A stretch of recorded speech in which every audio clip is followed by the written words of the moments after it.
Anyway, as many of you know, yesterday marked the end of the last Guild Wars 2 beta weekend.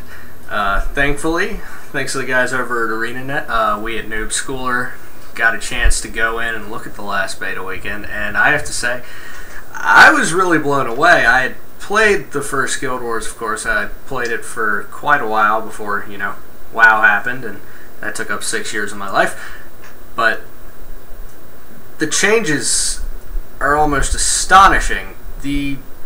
Between Guild Wars and Guild Wars 2, the only thing that's really remained the same is the name. The combat's been completely overhauled. The graphics have just been updated to the point where they're absolutely stunning.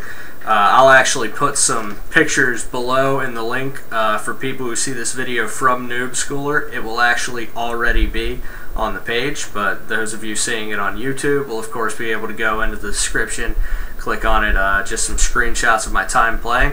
This time around I got to play with the Azurans, which are, well, you could sort of think of them as Guild Wars version of gnomes.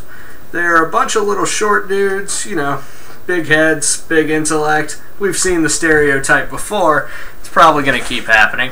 But, I mean, hey, everybody loves playing the little guy. So this time around I decided, why not? It was one of the races unlocked. I would go ahead and use it. And I was very impressed, actually. The Azurans are kind of, I don't necessarily want to say steampunky. They're not quite there, but there's a definite blending of technology with magic, and their entire starter area shows it, as you'll be running around mostly stopping haywire inventions from bringing the place to the ground. And while I was running around stopping these machines from destroying everything in sight, I actually got to see a lot of the changes that ArenaNet's made to Guild Wars 2, particularly in the combat system. There is a small amount of similarity to the original Guild Wars, where you have a limited number of skills and you won't be able to change them on the fly during combat.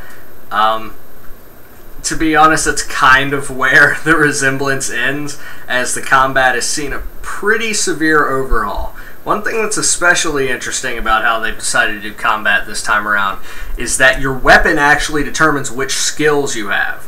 Say, for example, since I was using an engineer this weekend, you equip your engineer with a couple of pistols in each hand. Well, he's going to have a different skill set using those pistols than if I equipped him with a rifle. Now, which skills are better or worse is really up for the thousands of hardcore players that are going to appear to decide. But it changes the gameplay pretty significantly, deciding on which weapons you're going to use. So there's definitely a lot of fiddling around you'll be able to do to craft your player how you want your player to be.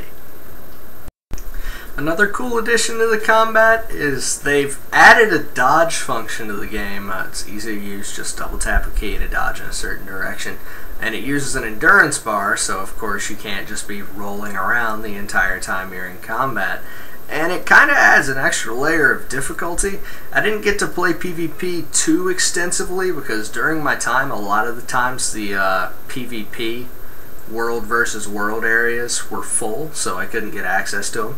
The little bit I did play, it certainly added an interesting mechanic. In one aspect, it's cool because it can save your life. You can dodge out of somebody's path whenever they're about to, put the final blow on you. It can be a little frustrating to have a guy dodge the second you're about to land a killing blow, and then of course hightail it out of there and get off scot-free. And the PvP has retained some things from the original Guild Wars, but it's changed massively in other ways. You do still automatically become max level upon entering PvP. You do have the separate armor set specifically meant for PvP, and it unlocks all of your skills for you. This time around, you can just use your character for that. You don't have to create a specific PvP character that can only be used for PvP, which helps a little bit because it means that you don't have to keep hopping between characters. If you want to play an engineer in PvP, you can just use your engineer from PvE. You don't have to have a specific separate character for it. It's a really nice addition. But the battlegrounds, well, they're not the arena style that was going on in the original Guild Wars anymore. Now they're massive in scope, and they're largely objective based. There's keeps to capture and defend, towers to take out, supply caravans to either guard or, steal. It adds a real layer of depth, and especially when you get into those Borderlands with a whole lot of people, it can be a lot of fun, because it's just massive groups slugging it out over an objective, and it sort of works like Wintergrasp would for WoW, but I have to say, I think ArenaNet's actually doing it better. I don't want to spend all of my time talking about PvP, because there's a lot more to the game than that. The PvE's pretty interesting for Guild Wars 2, because as opposed to just going to an area and finding a load of quests to do, it actually gives you a personal storyline to follow that will take you through these areas. There's still events hanging around, but rather than the regular quests, it's more, there's some people out there who just need some help, so you go to their area and you just, do whatever they need you to do. Sometimes it's tackling some malfunctioning golems, sometimes it's rounding up a bunch of giant rat men that have escaped, and while you're in those areas, a lot of time you'll encounter random events, and random events are where you're going to get a lot of your experience from. They work kind of similar to rifts from, the game Rift. They can appear at any time. They can either trigger because it's a certain time, or they can trigger from you talking to an NPC, and a lot of times it is a lot easier to take them out with multiple people helping you, because some of these events can be pretty large in scope. One thing that's kind of neat that you'll encounter as you're walking around the area, either doing quests or following your main storyline, is going to be the fact that there's a very large amount of ways to earn experience in Guild Wars. It's one of those games where you can earn experience from everything, whether it be PvP, whether it be questing, whether it be exploration. And exploration's one of the cool points, because in each area you'll find these points called vistas, which I think was just a way for ArenaNet to show off how much they've improved the graphics in their game. Because what it basically works like is a synchronization point, if you've ever played a game such as Assassin's Creed, where you crawl up to a high point and then just look around at what's at you.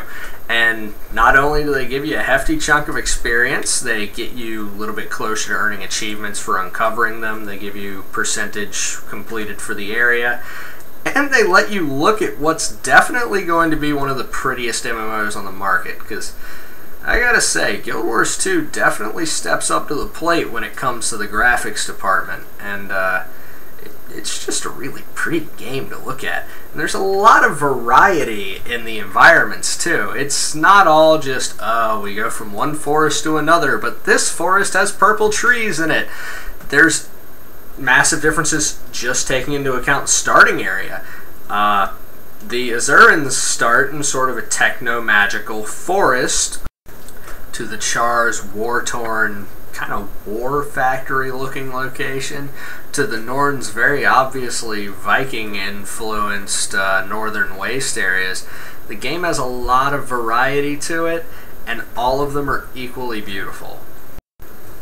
I mean, after playing with it over the weekend, I gotta say, I'm definitely looking forward to the game's full release on August 28th, because what I've seen is really, really solid, even for a beta, and looks like the game's going to be a lot of fun to play with. And of course, since it's from ArenaNet, no subscription fee is nothing to laugh at, because this is going to be a lot of content and you're not going to have to pay monthly for it.